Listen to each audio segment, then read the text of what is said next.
What's going on, guys? So, I was just thinking about my upbringing and how not only me feeling insecure at a time about not having a big kind of social circle and active social life that involved going out at night, going to bars and that kind of stuff, but why I think most self-respecting, decent, good men are probably going to not have much of a social life at all. They're probably going to be, in many cases, single.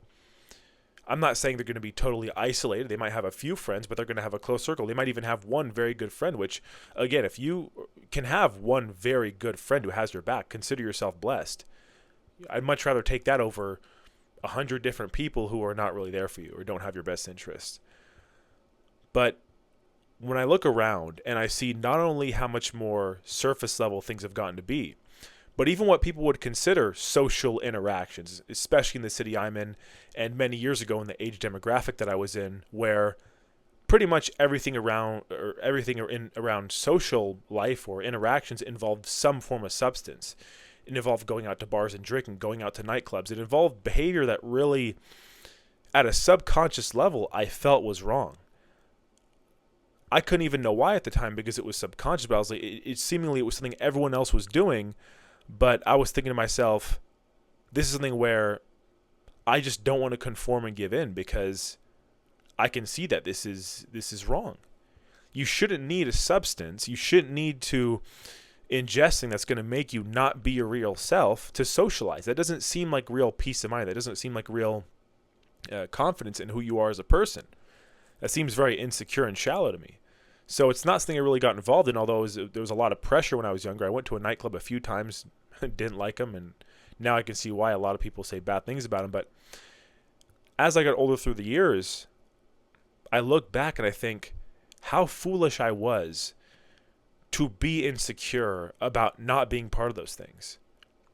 Because I've seen so many people who have substance abuse issues. I've seen so many people who have gone in big trouble with nightclubs, with knocking up and hookups and stuff like that, and flings and that kind of stuff. I've seen the damage that is done to people as they get closer to the age of 30 and even beyond that, because there are some people who are even in their 30s and 40s that still have not grown out of that behavior. But I've just seen how detrimental it is. And I just think how foolish I was to be so insecure about it, to even want to be part of this nonsense. This was a time before I had God in my life. This was a time before I had good friends in my life. This was a time before I made closer relationships with family members. And it was ultimately a time where I was mentally all over the place, not in a good place, quite frankly. So even when you look at the way people are now, with the rise in kind of narcissistic behavior, another word I could call for it is just very dismissive of people's well-being. Even at your local store, you might not have much of an interaction at all. I was at a grocery store the other day, and the cashier wouldn't even acknowledge me, look at me, or anything. I'm like, at this point, I should have just gone and done self-checkout because it would have been the same kind of shallow interaction. Now, I understand there's a variety of things. Some people have days where they perhaps aren't in a good mood, but this is a much more common occurrence than it should be. When it comes with the rise of narcissistic behavior, a lot of good, decent people make this mistake of getting in a friendship or relationship with someone who's a narcissist, thinking, okay, I'm going to show them the good because they've been done wrong or hurt or traumatized, and that's why they're like that, and I'm going to show them through essentially through being a good person that I could fix them, or I could change them, or I could show them the light that not everyone's a bad person. Now I'm going to tell you guys straight up, if you're doing that, you're making a big mistake, because these narcissists are drawn to good people. They want good people to be around them. If you're someone who is also a narcissist or someone who has a bad mindset or bad intentions, a narcissist is going to leave you alone. They want to drag people down to their level. They want to see people's lives in disarray. They want to create chaos. They want to create misery. And the only way to do that is to cling on to a good person. So you're really falling for it if you are a good person and think you're going to show them the light. Now, I've heard some people say that narcissism, of course, is a disorder, but that it's not curable at all. That is something that they're doomed to be for the rest of their lives. But I've heard other people say that it can be fixed through therapy and perhaps all different kinds of stuff. But my thing is this: the only thing I can really say, and from my experience, is just stay away from them. Don't involve yourself in a friendship with a narcissist. Don't involve yourself in a relationship with a narcissist, because it's going to backfire. And it's quite frankly, in many ways, might backfire severely. It might take several months or even years to get back to your normal kind of healthy thinking self. They're going to take a toll on your mental well-being, which in hindsight will take a toll on your physical well-being as well.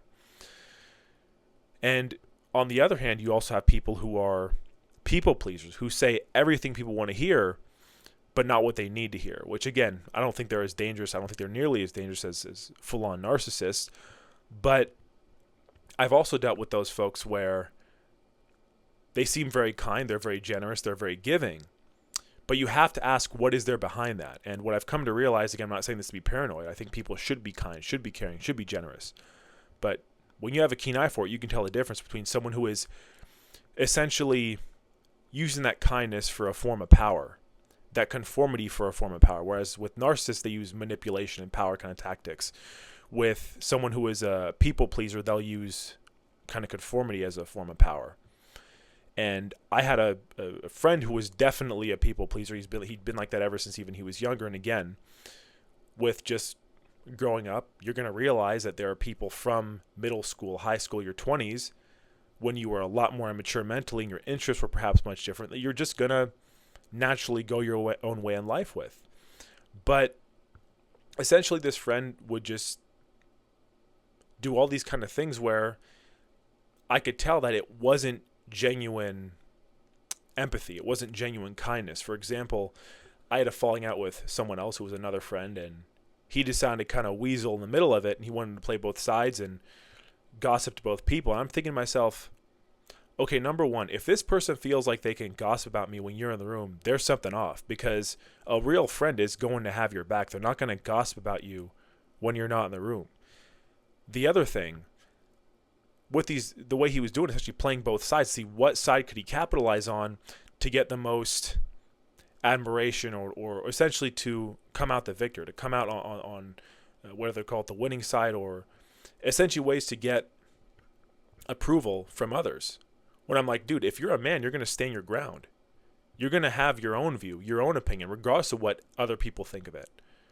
Again, I see so many people now just going along with all the nonsense and being afraid to even be individuals because they're scared of what people are going to think of their opinions or views on stuff. And, you know, the way I feel about that is you have to have some form of conviction. I'm not saying go and be wild and you know, say outlandish stuff in public, but something that you should see as common sense, you shouldn't be afraid to stand on it. So I decided to cut the friend off because it was really just the best thing that I could do for my own well-being, for my own essentially just my own overall mindset and my own mental health is just steering away from people like that. Now, when it comes to decent, good men in the relationship kind of stuff, there's a lot we could dive into with that one. But even starting off with kind of the state of how people see dating and stuff like that. Now, I'm not one of these guys saying that there are no good women out there. I think there's always an exception to the rule regardless of what people think. But there's definitely, I guess the best way I could put it is we're in a weird spot right now when it comes to kind of dating and relationships. At the same time, we have a lot of men who don't want to acknowledge that they are also part of the problem with this kind of simping. I think the simping is the root cause of a lot of the issues nowadays with dating. People talk about women being entitled and stuff like that, but the men are the ones giving them money for no reason. The men are the ones giving them unwarranted, crazy attention for no reason. You even look at some of these IG models that get recommended through the algorithm and stuff like that. Go look at the comments. It's hundreds or even thousands of guys just simping, putting heart emojis and all this kind of stuff. Not something who even knows what's in their DMs. It's just gotten way out of control. There's a lot of men that really need to wake up. And again, men are the leaders. Men are supposed to be leaders. It doesn't matter if you have a fancy watch or fancy car. Again, people got that twisted too when they talk about the self-improvement stuff. They want to talk about having a nice watch, having this and that. Guys, some of the richest people I've known, they wear Casios. They don't have on a fancy Rolex. They're not driving a fancy Mercedes sports car. That doesn't make a man. Men should have purpose. Men should be leaders. Again, the men in many cases have lost their way, and then we see what's going on with the rest of the stuff. Because we don't have real leadership like we should. And even the dating app stuff, same thing. Just getting bombarded with DMs nonstop. And guys, look, I'm guilty of it too. There have been girls who I've hit up over Instagram DM, but if they don't show similar interest, then I'm going to move on. I'm not going to keep hitting them up nonstop over and over and over and over again. Like there was a girl who I had known in high school where we had talked back then. She showed some interest, but I kind of reconnected with her over Instagram, and I DM'd her. She was in college at the time, and I'd essentially said, about hanging out and reconnecting and stuff like that. And she basically put it off until spring break, which was several weeks away. And I was like, okay, you know what? Clearly this girl's not that interested. She, wants to put off plans for that long. So I'm like, you know what? If she's not that interested, I'm going to leave it be. Like if a girl doesn't show interest in return, guys, all this like blowing up the DMs, blowing up this and that, it's just wild. Like I've seen it even with texts, which is embarrassing. The girl shouldn't be exposing these guys' business, but like with text, just like trying to humiliate guys by showing like, oh, look at this. He's texting me all this time during the day. It's ridiculous. Besides that, you do have a lot of women that are part of the problem as well. Like you have the older generation of women who are telling younger women to not marry, to not date, to be Miss Independent, do all this kind of stuff, quite frankly, because they're miserable and they want to see the younger generations be miserable like they are because they're miserable, single, in their 60s and never had kids, never did this kind of stuff. So they're trying to corrupt the minds of the younger generation in many cases. Either that or they're just trying to eliminate the competition so they can have the men to themselves. But guys, it's just completely ridiculous. And being someone who is decent or common sense or a good person, you're going to look at stuff like that. You're going to want no part of it. Now, again, why I say there is exceptions to the rule. I was watching a program. I actually sent this to my friend. It was some guy who goes around, I think, rich areas. I don't know if it's Beverly Hills, but essentially asking people about the watches and stuff they're wearing. And this one, pretty girl was asked. She said, "Oh, I don't want to be on social media and this kind of stuff." It's like that's what you need to find. Someone who doesn't want to be part of the social media stuff. I've heard people say that any kind of social media is a deal breaker. I would say even if her account's on private and it's only friends and family, I would say that's still a green flag. But just find someone who is just not wanting to be involved with this kind of stuff, the nightclub stuff, the bar stuff, the nightlife stuff, like all this kind of stuff. I'm not saying it's impossible. I'm not saying that you should be pessimistic. I'm just saying to have your guard up. I'm just saying to have good discernment. Because at the same time, guys, I've seen men who don't have good discernment and they get in relationships, quite frankly, out of lust. They overlook the red flags because they're so drawn to wanting the physical. And it totally backfires in the long run. I have seen crazy, wacky situations. Even myself, when I was younger, dealt with some crazy, wacky situations. But I'll put it this way, guys. People who are narcissists, they're going to take a toll on your life and well-being. It's bad enough everyone has natural stressors, family things, whether it's financial things, all different kinds of obligations. The last thing that we need, guys, is someone like this who is a narcissist, someone with these kind of behavioral traits who is going to act as a detriment to your life. Treat it as you would a disease. It's something you want to get rid of. It's something you want to eradicate. It's something you don't want part of your life. But I see so many good men making that mistake, thinking that they're going to turn a woman who is very narcissistic, dishonest, into a princess. And the same thing with even friendships. I've made that mistake too.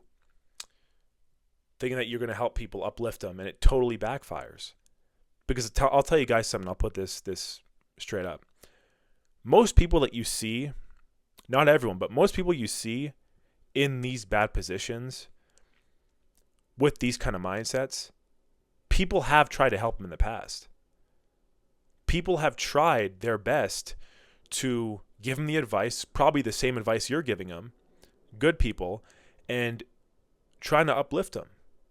And they're running the same circle over and over and over and over and over again. And it's going to take a toll on your peace of mind. Another thing I notice with a lot of narcissists is they regularly burn bridges with people because eventually they catch on to their games. And if you notice, the narcissist will always have an excuse as to why that breakup happened, why this friendship fell through. It's always the other person's fault. Never their fault at all. They can't take any accountability. And these are not the kind of people that you want to interact with. With the social media stuff, guys, I'd say this too. People seem to not even understand what real, genuine kind of social interaction should look like. Your self-worth should not be dictated by how many Instagram followers you have or how many likes a post had. I think that's the thing that's kind of going away a lot. As it seems like it's seemingly not as prevalent as it was before. But I remember, guys, a number of years ago, all this kind of clout chasing stuff, which I'm not saying it still doesn't go on, but just people just doing outlandish, wild things to try to get attention on the internet from other people, and just straight up acting ignorant on purpose. Anyone with a good conscience, anyone who wants to be decent, is not going to want to play part of that game. They're going to want to focus on other stuff. And the problem too, guys, is, again, I've said this in a previous video and I stand by it. I do believe that there is more good than bad out there. I believe that people are capable of having good ethics and a moral compass. But look at what's being influenced. Look at kind of the world around us, social media, music, all different kinds of stuff. It's not showing things that are good.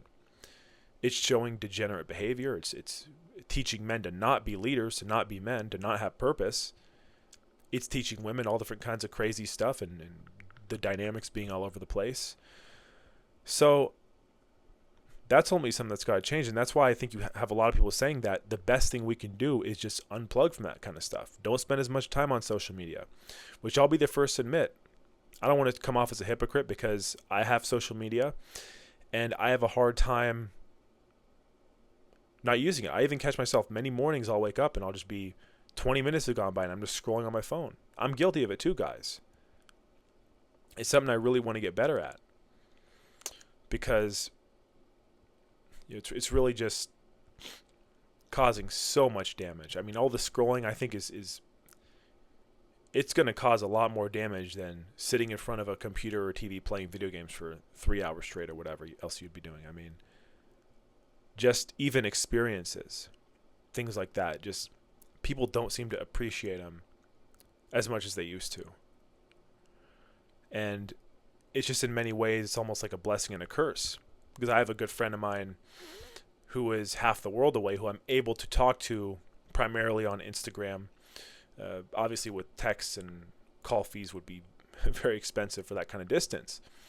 But seeing that, there's obviously things that can be beneficial. But what it's become has become very, very destructive. Like I remember the very early 2000s where you still had smartphones, you still had that kind of stuff, but it was almost the perfect blend of technology where phones and even when social media was around at the time was used for its relative purpose. But we've gone too far away from really just, quite frankly, decency. At least what's shown in the limelight. You know, I even see some channels talking about this kind of stuff, which is good. In a way, this is again why I say it's a blessing and a curse, because with these kind of platforms and outlets, the message can be let out there about this kind of stuff, and especially if you're a younger adult. I mean, I wish I had this kind of content when I was in my teens or very early 20s. I really wish I did, quite frankly.